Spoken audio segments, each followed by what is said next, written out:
నమస్తే hit TV ప్రేక్షకులకి స్వాగతం. ప్రస్తుతం మనతో పాటు ఎస్వి నాగనాథ్ గారు ఉన్నారు, ఆస్ట్రో సైకాలజిస్ట్. వారితో మాట్లాడి తులారాశి వాళ్ళకి రాహుకేతు ప్రభావం ఎలా ఉంటుందో తెలుసుకుందాం. నమస్కారం సార్. నమస్తే సార్, తులారాశి వాళ్ళు అనగానే ఫస్ట్ ఆఫ్ ఆల్ ఎక్కడ చూసినా కూడా వాళ్ళలో ఒక డిసప్పాయింట్మెంట్ ఉంటుంది. ఏం చూసుకుంటాంలే, మా రాసే అసలు ఎందుకు పనికిరాదు, మేము అసలు ఎందుకు పుట్టామో ఈ రాశిలో అని అనుకునే కొంతమంది ఎక్కువగానే ఉంటారు అని చెప్పుకోవచ్చు ఈ రాశిలో. ఎందుకు అని అంటే కనుక ఇప్పటి వరకు కూడా ఎవరు ఈ రాశి వాళ్ళకి అద్భుతంగా ఉంటుందని కానీ, లేకపోతే మార్పు ఉంటుందని కానీ, వీళ్ళు అంచెలంచెలుగా ఎదుగుతారని కానీ చెప్పిన దాఖలాలు ఎక్కడా లేవు. మరి కొంతమందికి అయితే అయి ఉంటాయేమో తెలియదు. కానీ అయితే ఇది పక్కన పెడితే రాహుకేతు ప్రభావం కూడా ఎలా ఉండబోతోంది ఈ తులా రాశి పైన, వీళ్ళకి మంచి రోజులు వస్తున్నాయా అనేది తెలియజేయండి. ముందుగా హిట్ టీవీ ప్రేక్షకులందరికీ కూడా మీ శ్రేయోభిలాషి ఎస్వి నాగనాథ్ నమస్కారంతో. మేడం, తులారాశి వాళ్ళు ఎప్పుడు వాళ్ళు దురదృష్టవంతులు అనుకోవడం, మనకి ఏది కలిసి రాదు, మనకి ఏ సంవత్సరం కలిసి రాదు అనుకునే వాళ్ళు చాలామంది ఉంటారు. నిజమే. అయితే వీళ్ళకి ముఖ్యంగా ఈ 21వ తారీఖు మే మాసం నుంచి వీడికి పంచమ భావం అయినటువంటి కుంభరాశిలోకి వస్తాడు Rahu. At the same time లాభస్థానంలోకి వాళ్ళకి కేతు వస్తాడు. ఆల్రెడీ మొన్న 30వ తారీఖు నుంచి వాళ్ళకి షష్టమంలోకి శని ప్రవేశించాడు. వీళ్ళు ఇంకొక అడిషనల్ పాయింట్ కూడా ఏం చెప్పాలంటే, ఇదే మే మాసంలో వీళ్ళకి గురు సంచారం కూడా వీళ్ళకి మిథున రాశిలోకి వెళ్తుంది. సో అది డిఫరెంట్ అనాలిసిస్ అనుకోండి. తులారాశి వాళ్ళకి నెక్స్ట్ వాళ్ళకి గురు సంచారం కూడా ఉంది, ఈ మే మాసంలోనే ఉంది. అది కూడా అయితే మిథునంలోకి వెళ్తాడు, వృషభంలో ఉన్నాడు ఇప్పుడు. సో ఇక్కడ వీళ్ళని దురదృష్టవంతులుగా ఎందుకు భావిస్తారు అనుకుంటే, ఒక విషయాన్ని నేను అనుభవంతో చెప్తున్నాను. 20-25 ఏళ్ల వయసు వరకు మీరు ఎలా ఉంటారు? జీవితంలో ఏదో సాధించాలి, పేరు సంపాదించుకోవాలి, ఉన్నతమైన స్థాయికి వెళ్ళాలి, ఒక బంగారు భవిష్యత్తుకి మంచి మార్గం వేసుకోవాలనుకుంటారు. కానీ తులారాశిలో 10 మందిలో 8 మంది ఏమనుకుంటారు తెలుసా? వాళ్ళ స్నేహితుల కోసం. ఎందుకంటే ఆ వయసులో ఎక్కువగా స్నేహితులతో తిరిగేటువంటి టైం. కాలయాపన చేసిన, టైం వేస్ట్ చేసిన, టైంకి వాల్యూ ఇచ్చిన, అది ఒక స్టూడెంట్ లైఫ్. అది ఈ స్టూడెంట్ లైఫ్లో కూడా వీళ్ళు ఎక్కువగా సెల్ఫ్ సాక్రిఫైజింగ్ ఎమోషన్స్ ఎక్కువ ఉంటాయి మేడం. ఇది తులారాశి వాళ్ళు గ్రహించాలి. ఏంటంటే, మీకు ఎప్పుడైతే ఒక సెల్ఫ్ సాక్రిఫైజింగ్ ఎమోషన్స్ ఉంటాయో, మీకు దక్కాల్సింది కూడా మీరు ఏం చేస్తారు? సాక్రిఫైస్ చేస్తాం వేరే వాళ్ళ కోసం. అవును, వాళ్ళ ఇష్టానికి ఇంపార్టెన్స్ ఇస్తాం. వేరే వాళ్ళ ఆనందం, వేరే వాళ్ళ సంతృప్తిని చూసి వీళ్ళు ఒక సంతృప్తిని క్రియేట్ చేసుకుంటారు. ఈ లక్షణం వాళ్ళ భావోద్వేగాల్లో నిగూఢంగా ఉంటుంది. ఓకే, పోనీ స్టూడెంట్ లైఫ్ అయిపోయింది, రేపు పొద్దున ఉద్యోగం వచ్చింది, మంచి ఉద్యోగాలు సంపాదించారు, లేదా చిన్న ఉద్యోగం సంపాదించారు. వీళ్ళ సంపాదనలో చాలా డబ్బు ఏం చేస్తారు చెప్పండి? స్నేహితుల సమస్యలకి, స్నేహితుల సమస్యలు తీర్చడానికి, స్నేహితుల అప్పులు తీర్చడానికి, లేదా వేరే వాళ్ళకి ఆర్థిక సహాయం చేసి వాళ్ళ సమస్యకి పరిష్కారం ఎంచడానికి వీళ్ళు ఉద్యోగస్తులుగా ఉన్నప్పుడు, డబ్బు సంపాదిస్తున్నప్పుడు ఇదే సెల్ఫ్ సాక్రిఫైజింగ్ నేచర్ మళ్ళీ అటువైపు వస్తారు. మీరు చెప్పండి, అప్పటికే 30 ఏళ్ళు వచ్చినాయా లేదా? ఒక 25-30 ఏళ్ళు వచ్చేసినాయి కదా, మీరు ఉద్యోగం, డబ్బు సంపాదించచ్చు. మరి వీళ్ళు వాళ్ళ కోసం వాళ్ళు చేసుకునే వయసు ఎప్పుడు? వాళ్ళ కోసం వాళ్ళు ఏం చేసుకోవాలి చెప్పండి. ఓకే. సో మీరు చాలా మంది తులారాశి వాళ్ళు వాళ్ళ లైఫ్లో సెటిల్ అయ్యేటప్పటికి చాలా ఏజ్ అయిపోతుంది మేడం. అంటే అటు కుటుంబ బాధ్యతలు, డబ్బు సంపాదించంగానే అన్నదమ్ముల, అక్కచెల్లెళ్ళ బాధ్యతలు, తల్లిదండ్రులవి, తాత ముత్తాతలవి, స్నేహితులవి, సమాజంలో ఒక రకంగా చెప్పాలంటే వీళ్ళకి మల్టీ డైమెన్షనల్ ఇంటెలిజెన్స్ ఉంటుంది. వీళ్ళ లైఫ్ స్టైల్ ఒక్కలా ఉండదు మేడం. ఎప్పుడు వీళ్ళు ఒకవేళ ఫిల్మ్ యాక్టర్ అయినా కానీ సోషల్ సర్వీస్ చేస్తారు, వీళ్ళు ఒక లాయర్ అయినా సోషల్ సర్వీస్ చేస్తారు, డాక్టర్ అయినా సోషల్ సర్వీస్ చేస్తారు. కామన్ ఫ్యాక్టర్ ఏంటంటే there identity is very much inclined deeply with social life. సింహరాశి వాళ్ళు చాలా పాపులర్ అవుతారు సోషల్ లైఫ్లో, కానీ వాళ్ళు చాలా తార్కికంగా ఉంటారు డబ్బు విషయంలో. డబ్బు విషయంలో వీళ్ళంత ఎమోషనల్ కాదు. ఓకే, అయితే తులారాశి అంటేనే బ్యాలెన్సింగ్గా సింబల్ ఉంటుంది కదా, మరి వాళ్ళకి లైఫ్లో బ్యాలెన్సింగ్ ఏది మంచి, ఏది చెడు, ఎంతవరకు అనేది లేదంటారా? వాళ్ళ బ్యాలెన్స్ అంటే సమస్యలు వచ్చినప్పుడు వాళ్ళు ఊగిపోరు. గుర్తుపెట్టుకోండి, సమస్యలు వస్తున్నాయంటేనే వాళ్ళు ఫస్ట్ కోరుకునేది ఏంటి? సరెండర్. ఎట్టి పరిస్థితుల్లో సమస్యని పెద్దగా చేసి దాన్ని భూతద్దంలో చూసి ప్రక్రియ వీళ్ళు ఒకవేళ స్టార్టింగ్లో ఉంటుందేమో, తీవ్రమైనటువంటి భావోద్వేగాలు ఉంటాయి వీళ్ళకి. చెప్పా కదా, వీళ్ళు సోషలిస్ట్ లక్షణాలు ఎక్కువ ఉంటాయి. క్యాపిటలిస్ట్ లక్షణాలు వచ్చేటప్పుడు వీళ్ళకి 40, 50, 60 ఏళ్ళు వచ్చేస్తాయి. సో ఈ సమస్య మొదల్లో ఉన్నప్పుడు భావోద్వేగాలు, సమస్య తీవ్రత పెరుగుతున్నప్పుడు వీళ్ళు ఫస్ట్ చేసే పని ఏంటంటే దే విల్ సరెండర్. ఎటువంటి పరిస్థితినైనా కానీ బ్యాలెన్స్ చేసేసి పరిష్కార దిశగా తీసుకెళ్ళిపోవడానికి వాళ్ళని వాళ్ళు ఎంత కాంప్రమైజ్ అవ్వడానికి, ఎంత సాక్రిఫైస్ చేయడానికి కూడా వెనక్కి పోనటువంటి రాశిది. కాబట్టి మీరు అన్నట్టు తరాజు అలా బ్యాలెన్స్ అవుతుంది.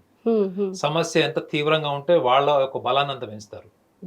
అది గ్రేట్ లక్షణం అనే చెప్పుకోవాలి. చాలా గొప్ప లక్షణం. కానీ వాళ్ళకి అది పెద్ద ప్రాబ్లం గా అయిపోతుంది. వాళ్ళు ఎందుకు ఆర్థికంగా నిలబడరు, ఎదగరు? వాళ్ళకి తులారాశి వాళ్ళకి ఒకటే సమస్య ఉంటుంది, 10 మందిలో 10 మందికి సేవింగ్స్ ఉండవు. సంపాదన ఉంటుంది, సేవింగ్స్ ఉండదు. డబ్బు బ్యాంకులో పెట్టుకొని సహాయం చేయడానికి ఎవరైనా వస్తే లేవని చెప్పలేరు. సేవింగ్స్ ఎట్లా ఉంటాయి వాళ్ళకి? సో తులారాశి వాళ్ళకి ఎప్పుడు కష్టకాలం కష్టకాలం అనుకునే వాళ్ళు గుర్తుపెట్టుకోండి, పంచమ భావం అంటే ఏ లగ్నాన్ని నుంచి చూసినా, చంద్ర లగ్నాన్ని చూసినా పంచమ భావం అంటే వరల్డ్లీ హ్యాపీనెస్. ప్రపంచంలో మీరు కోరుకునే సుఖ సంతోషాలన్నీ కూడా మీకు పంచమ భావం నుంచి ఉంటాయి. ఈ పంచమ భావములో రాహువు ప్రవేశిస్తాడు 21వ తారీఖు. మరి ఈ పంచమ భావంలో రాహు బలం అనే చెప్తున్నా కదా నేను, కుంభరాశిలో. మరి వీళ్ళకి వరల్డ్లీ హ్యాపీనెస్ వీళ్ళ ముందు వచ్చి నుంచి ఉంటుందా లేదా చెప్పండి. వీళ్ళు గతంలో కోరుకున్నవి, గతంలో డిలే అయిపోయినవి, వీళ్ళకి రావాల్సింది కూడా పక్కన లూటేసింది,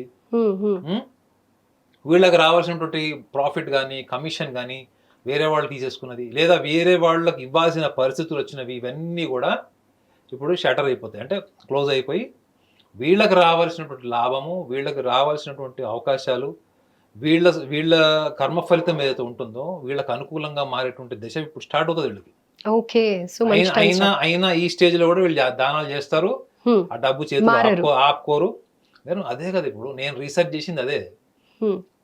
ఒక రాశిలో జన్మించిన వాడికి చంద్రలగ్న చూసుకుంటే వాళ్ళకి ఏ లక్షణం వల్ల వాళ్ళు ఎదగట్లేదు, ఏ లక్షణం వల్ల వాళ్ళు వైవాహిక జీవితం దెబ్బతింటుంది. ఇప్పుడు మీకు ఇవన్నీ చెప్తున్నా కదా, ఈ స్వభావాన్ని మీరు మార్చుకోకర్లేదు మేడం, తెలుసుకోండి ఫస్ట్.